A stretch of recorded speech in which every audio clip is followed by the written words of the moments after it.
Hey everyone, welcome back to the Made for Adventure podcast. This is episode 6 of our Made for Adventure journey together, and today we're going to take a look at fire.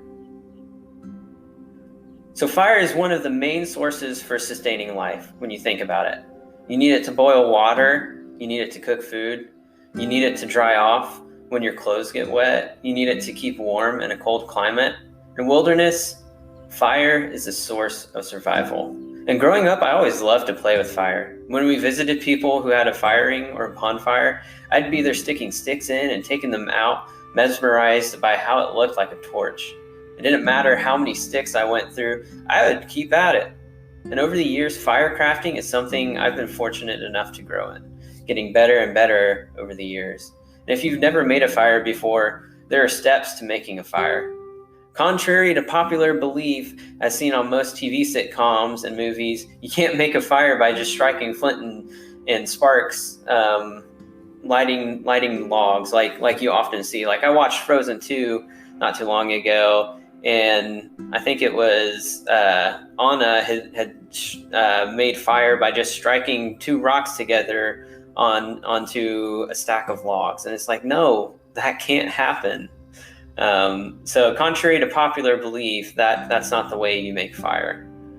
For a proper fire, though, I want to take you through this process because I think it helps to emphasize the point. So for a proper fire, you start by gathering what you need. You need kindling, and kindling is what gets the fire starting, and is full of things that tend to be easy to light, like dead leaves, dead pine needles, twigs, other small foliage that it tends to be dead.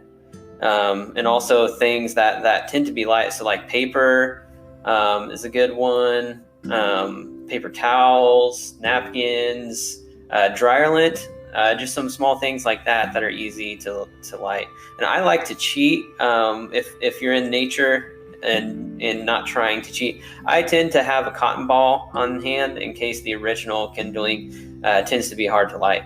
So after you get your kindling, then you go to the next step of gathering sticks of various sizes. And so you start small with sticks that might be a little thicker than like twigs, and then you make your way up so you have a span from these small sticks to these larger thickness of sticks, so that as the fire gets hotter, you can add on the thicker stuff, and it'll get hotter and hotter and hotter until you can add the last layer, which are logs. And so after, the fire is hot enough and you have logs on it for long enough, you can just eventually get to the point where you put on a couple logs like every hour, and it keeps the fire going and keeps it to sustain the flame for a while.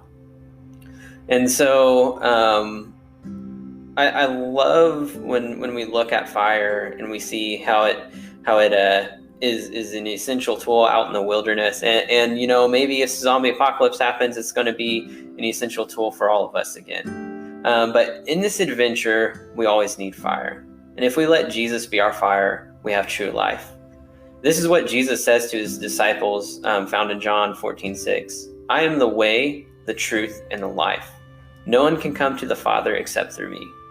Like a fire, Jesus gives us life. When we follow Jesus, he shows us the way that we need to go. He shows us the truth to follow. He gives us a restored and new life that we can never gain on our own. And if we let Jesus be our source, he will constantly fan the flames, and our fire will continue to flourish and won't go out.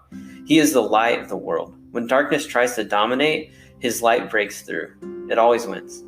Even when we're at the edge of ourselves, when we go to the way, the truth, and the life, he brings us off the edge and shows us how to truly live. Thank you for listening to the Made for Adventure podcast. As always, we have a study guide in the episode's show notes. If you like these podcasts, would you please give it a review? It helps to expand the reach of the podcast, and it helps more and more people discover that the adventures God has called them to. And so you can also follow me on social, Facebook, Twitter, Instagram with my user LoxatISU. Again, thank you for taking the time to listen. And as always, go seek your adventure today. God bless.